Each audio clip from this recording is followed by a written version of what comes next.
প্রিয় বন্ধুরা, তোমরা রান্নাঘরকে কারা ভালোবাসে আর রান্না করতে খুব ভালোবাসো, প্লিজ আমাকে কমেন্ট করবে। কারণ আমার রান্না করতে একটুও ভালো লাগতো না, মানে সেটা আমি বলছি বিয়ের আগের কথা। একটুও পছন্দ করতাম না রান্না করতে। সেই কারণে কিন্তু আমার ছিল না কোনো ব্যাংক ব্যালেন্স, আর হাতে তেমনি টাকা পয়সাও থাকতো না। টিউশনি করে যেটুকুনি পেতাম না ওইটুকানিও খরচা হতো। কিন্তু এখন শ্বশুরবাড়িতে আসার পরে 3 বেলা কেন 4 বেলা আমাকে রান্না করতে হয়। কিন্তু আমার এখন ব্যাংক ব্যালেন্সও হয়েছে আর হাতে একটু টাকা পয়সাও থাকে। সেটা কি করে সম্ভব সেটাই তোমাদের জানাচ্ছি।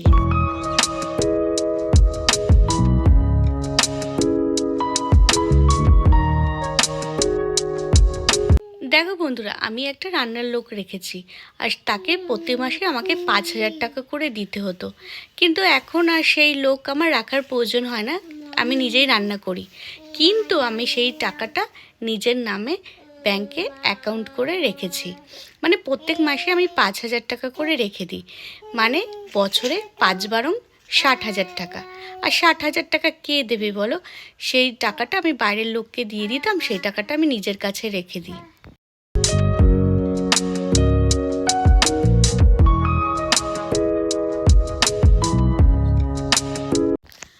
আমার শ্বশুরবাড়িতে আসার পর কিন্তু আমি অনেক কিছু ঘরের কাজ শিখেছি। কারণ আমার বাপের বাড়িতে তেমন কিছুই করতে হতো না, কারণ আমার মা কোনো কাজই আমাকে করতে দিত না। শুধু বলতো যে শ্বশুরবাড়িতে গিয়ে সব করবি, শ্বশুরবাড়িতে গিয়ে সব কিছু করবি। আর বাপের বাড়ি থেকে কাজ শিখে না এলে যে কী পরিস্থিতি হয় সেটা কিন্তু আমি খুব ভালোভাবেই বুঝেছি। তাই এখন কিন্তু আমি আমার সাথে সাথে আমার মেয়েকেও টুকটাক ঘরের কাজ শিখিয়ে নিচ্ছি।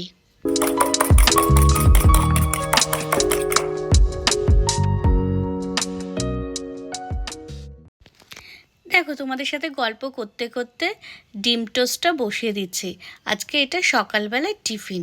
কারণ রোজ রোজ রুটি তরকারি করতে আমার ভালো লাগে না, তাই আজকে পাউরুটি নিয়ে আসতে বলেছি। পাউরুটি দিয়ে ডিমের অমলেট করে ডিম টোস্ট হবে। তো আমি তোমাদের যেটা বলছিলাম যে মাসে 5,000 টাকা মানে বছরে 60,000 টাকা এইভাবেই কিন্তু আমি সঞ্চয় করি।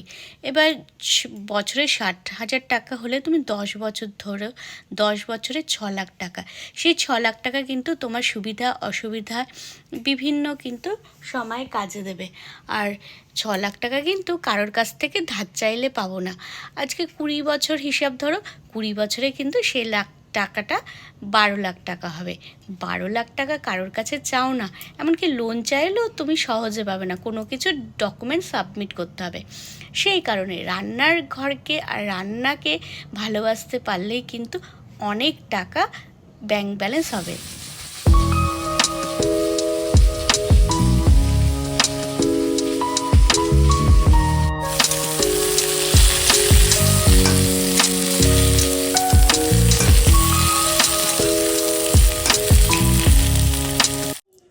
হ্যালো এভরিওয়ান, তোমাদের সবাইকে স্বাগত আমার নতুন একটা ব্লগে।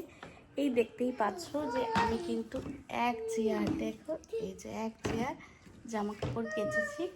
তো এইগুলো এখন ভাঁজ করব। তো বিকালবেলায় ছাদে এসেছিলাম, তো সেখান থেকে আজকে ব্লগটা আরম্ভ করেছি। আশা করছি তোমরা সবাই খুব ভালো আছো।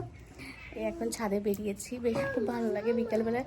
আজকে মনে হচ্ছে মিঠিকে নিয়ে একটু রাস্তায় বেরোতে হবে, কারণ অনেক দিন ধরে ও বেরোয় না। আর আজকে দেখো এই বালতি নিয়ে খেলা করছে। তুই বালতি নিয়ে কি খেলা করছো? বালতি নিয়ে খেলা এক চেয়ার জামা কাপড়ে সব কেচেছি। এখন আমরা রাস্তায় বেরিয়েছি মিঠিকে নিয়ে, তো বেশ ভালো লাগে।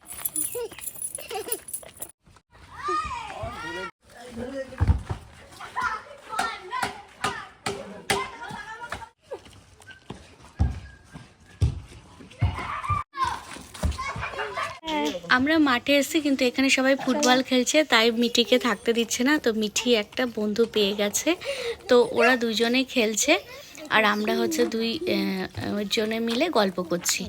তো বেশ ভালোই লাগলো যে বন্ধু পেয়ে গেলে না বাচ্চাদের দেখবে খুব ভালো লাগে। সারাদিন তো ঘরে টিভি নয় কার্টুন দেখে। আর এইভাবেই কিন্তু আমি বিকালবেলা বেরোই না, মানে সারাদিন ঘরের কাজ করে এতটা টায়ার্ড থাকে যে বেরোনো হয় না। কিন্তু আজকে থেকে ভাবছি কি রোজ বেরোবো, কারণ এতে কি বাচ্চাদের মন খুব হাসি খুশি থাকে।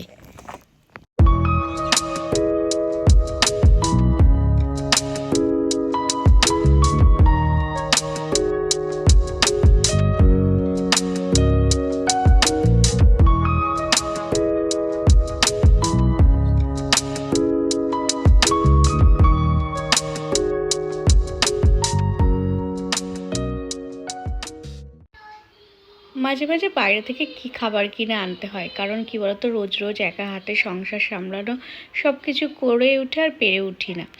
তাই আজকে বাইরে থেকে বিরিয়ানি আর চাউমিন কিনে এনেছে, তো সবাই মিলে একসাথে বসে কিন্তু আমাদের খুবই ভালো লাগছে আর খুবই আনন্দ করছি। বন্ধুরা আজকে এখন আমাদের বিরিয়ানি আর চাউমিন নিয়ে এসেছে, তো আজকে এখন রান্না করতে হবে না।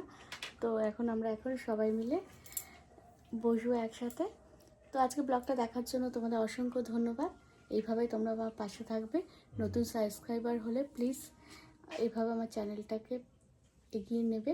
তোমাদের অসংখ্য ধন্যবাদ।